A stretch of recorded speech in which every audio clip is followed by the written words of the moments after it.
नमस्कार, crime scan news में आपका स्वागत है। मैं क्राइम रिपोर्टर आशीष सिंह।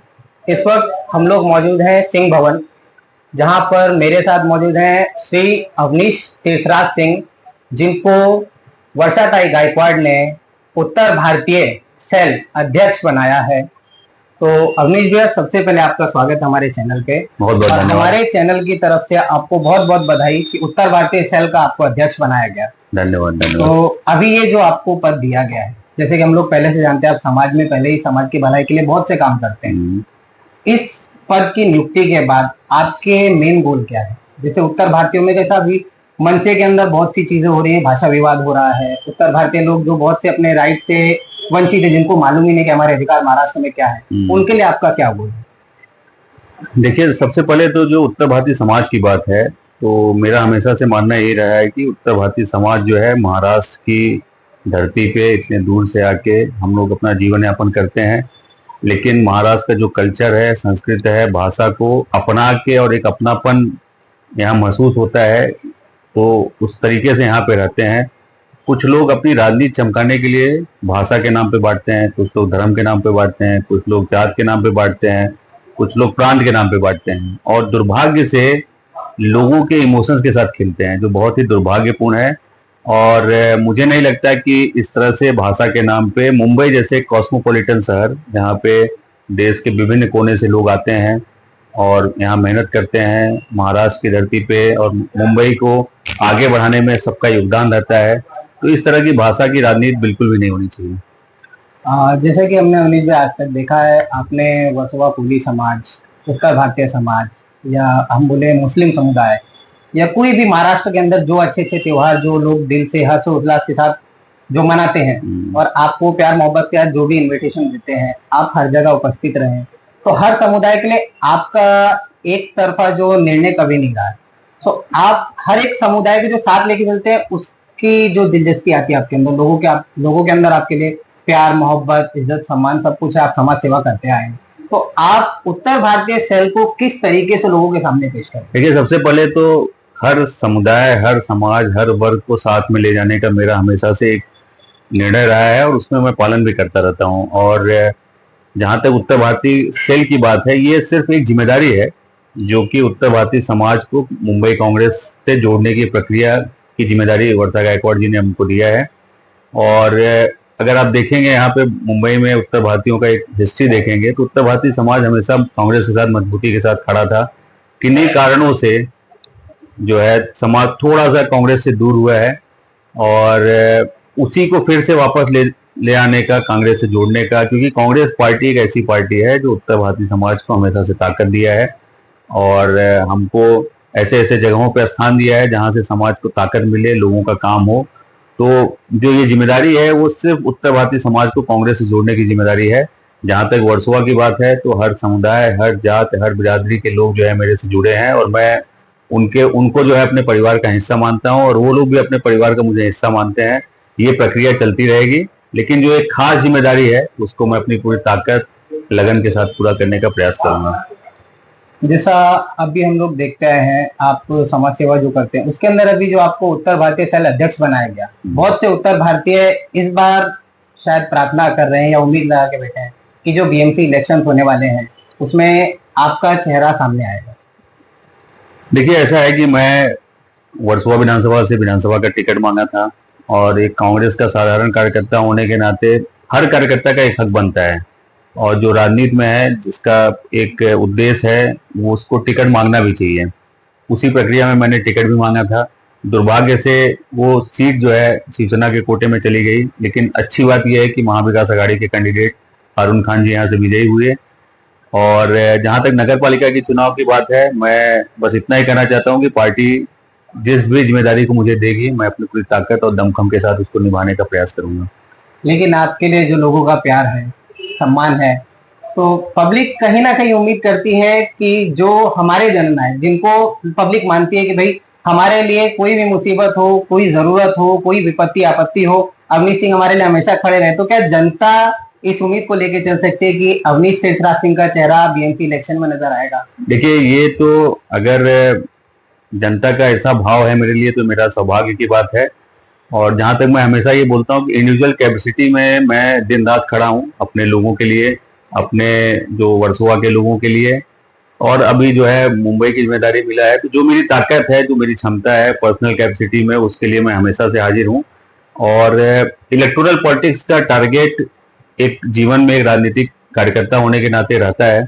और मुझे लगता है अगर पार्टी मौका देगी, क्योंकि अभी बहुत सारी चीजें होना बाकी है, चुनाव कब होगा, अभी परिसीमन की बात चल रही है, लॉटरी निकलेगी, लेकिन अगर उसके बाद अगर पार्टी मौका देगी तो मैं पक्का चुनाव लड़ूंगा और लोगों की अगर दुआ रहेगी तो जीतूंगा भी। लोगों की दुआ और प्यार मोहब्बत आपके साथ है, क्योंकि अकॉर्डिंग टू हमारे जो चैनल ने सर्वे किया है, एक नगर सेवक को जो काम करने चाहिए या जो जनता की तकलीफें सुननी चाहिए, उसमें जनता एक नाम आगे लेके आती है। अवनीश सिंह के यहाँ हम गए और हमारी समस्या का समाधान हुआ, हमारी इस तरीके से मदद की गई। या कोई भी हो, कहीं सफाई की दिक्कत हो, या कोई पॉलिटिकल, बोलते कि भाई पॉलिटिकल बंदा है, हमसे नहीं मिलेगा, टाइम नहीं मिला, आपने हर किसी को अपना समय दिया है, 5 मिनट से, लेकिन आपने सबके लिए अपना समय निकाला है। किसी के यहाँ जाना, किसी की समस्या सुनना, किसी की तकलीफ देखना, तो जनता कहीं ना कहीं चाहती है कि ये चेहरा हमारे सामने आए और हम लोग समर्थन दें। तो पब्लिक में आपकी जो रिस्पेक्ट है, पब्लिक जो बोलती है कि भाई अवनीश भैया ऐसे हैं, हमारे लिए आए हैं, हमने उनको बुलाया, वो आए, हमारे घर पे आए, आपने कभी भेदभाव नहीं किया कि भाई यहाँ चौल में जाना है या हमें इसके यहाँ जाना है, उसके यहाँ जाना है।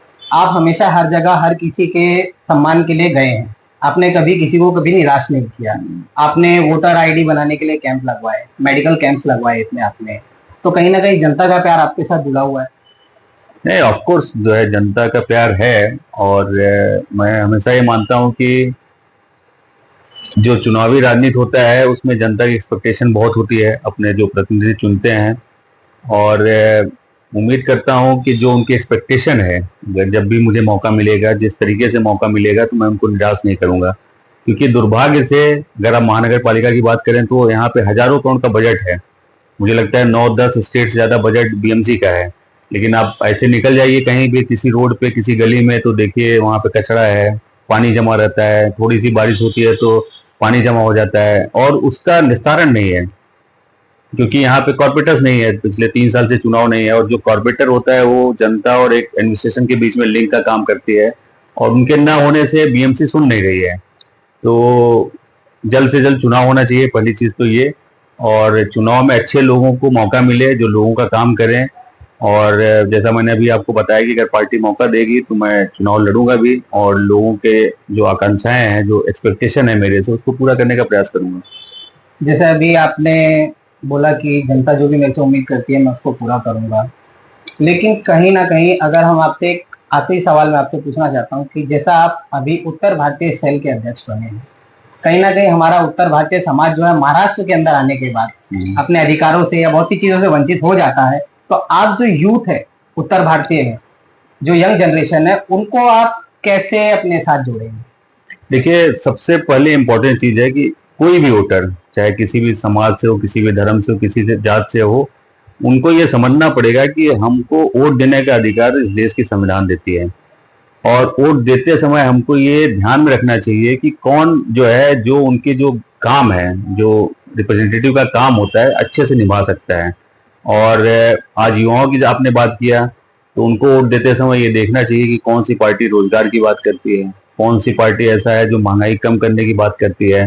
और आप कांग्रेस का इतिहास देखेंगे तो, और 2014 से अभी तक का इतिहास देखेंगे तो बेरोजगारी की जो है सीमा जो है, मतलब बहुत आगे चली गई है। आज मैं देखता हूं कि लोग रोजगार के लिए तरस रहे हैं, और लेकिन दुर्भाग्य से उस मुद्दे पे कोई बात ही नहीं कर रहा है। इस देश में इमोशंस और सेंटिमेंट्स के ऊपर राजनीति हो रही है, जो बहुत ही दुर्भाग्यपूर्ण है। तो युवाओं से मैं अपील करता हूं, चाहे वो किसी भी समुदाय से हो, कि आप अपने भविष्य के लिए वोट दीजिए। बड़ी बड़ी बातें, बड़ा अच्छा रोजी पिक्चर, 100 दिन, 50 साल, 25 साल, ये जो स्लोगन्स वाली जो राजनीति है ना, उससे दूर जाइए। और जो एक्चुअल मुद्दे हैं, जो मैं समझता हूं कि हर नागरिक को इम्पैक्ट डालता है, जैसे महंगाई हो गया, बेरोजगारी हो गया, भ्रष्टाचार हो गया, इस मुद्दे पे जो आपको उचित काम करते हुए जो पार्टी, जो जो नेता दिख रहा है, उसका साथ दीजिए, उसको मजबूत करिए, तभी इस देश का भविष्य अच्छा रहेगा। तो कहीं ना कहीं अगर कांग्रेस सत्ता में आती है तो हम ये उम्मीद कर सकते हैं कि जैसे अभी महाराष्ट्र के अंदर बहुत सी चीजें नशा मुक्ति है, काफी समय से 2013 के आसपास से बहुत सी चीजें जो महाराष्ट्र के अंदर बैन है, अगर कांग्रेस सत्ता में आती तो क्या महाराष्ट्र नशा मुक्त हो पाएगा? होना ही चाहिए, क्योंकि क्योंकि जो आजकल के जो युवाओं को कानून के दायरे से बाहर है उसको तो बंद होना ही चाहिए। ये कहीं ना कहीं सिस्टम का फेल्योर है कि हम उसको रोक नहीं पा रहे हैं, और कानून तो है ही देश में उसको बंद करने का, लेकिन जो उसको एग्जीक्यूट कर रहे हैं वो सही से कर नहीं पा रहे हैं।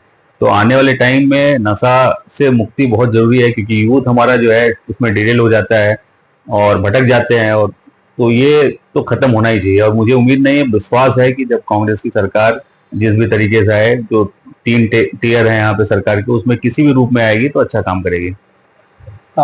जैसा आप अभी उत्तर भारतीय सेल अध्यक्ष बने, तो आपसे मैं ये बोलना चाहता हूँ कि जो यूथ जनरेशन है या उत्तर भारतीय कोई भी समुदाय, उनके लिए एक खास मैसेज आपकी तरफ से। जैसा मैंने बताया कि जो भी वोट देने जाता है, जो भी इंसान हो, यूथ हो, सीनियर हो, कोई भी हो जो वोट देने का अधिकार रखता है इस देश में, वो जब वोट देने जाता है तो उसको ये सोचना चाहिए कि वो वोट किस लिए दे रहा है, उसका पर्पस क्या है, और इमोशंस पे वोट ना दें। क्योंकि देखिए, जैसे ही चुनाव आता है इमोशंस जो आउटफ्लो होने लगता है। आज पिछले 10-12 दिन की राजनीति देखिए, कोई यहाँ से बोल रहा है, कोई वहां से बोल रहा है, कोई यहाँ से पॉपअप करने लगता है, और लोग जो है उस जो सिस्टम होता है, इको सिस्टम, उसमें चले जाते हैं। फिर हम लोग चुनाव के समय आते आते ये भूल जाते हैं कि हमको वोट क्यों देना है, हम बीएमसी में वोट दे रहे हैं तो किस पर्पज के लिए दे रहे हैं।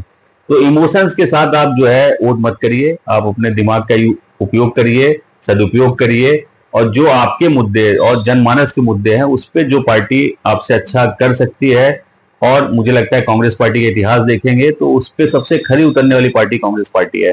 तो मैं उम्मीद करता हूं कि ये सब देखते हुए आप सभी लोग, अपने जो यूथ है, जो सारे समुदाय के लोग हैं, कांग्रेस पार्टी को फिर से मौका देना चाहिए। धन्यवाद। धन्यवाद। अवनीश तीसरा सिंह जी से हमारी बात हुई है। जैसा कि उनका बोलना है कि कांग्रेस पार्टी जो है वो किसी फेक एजेंडा के ऊपर काम नहीं करती है, जो बोलेंगे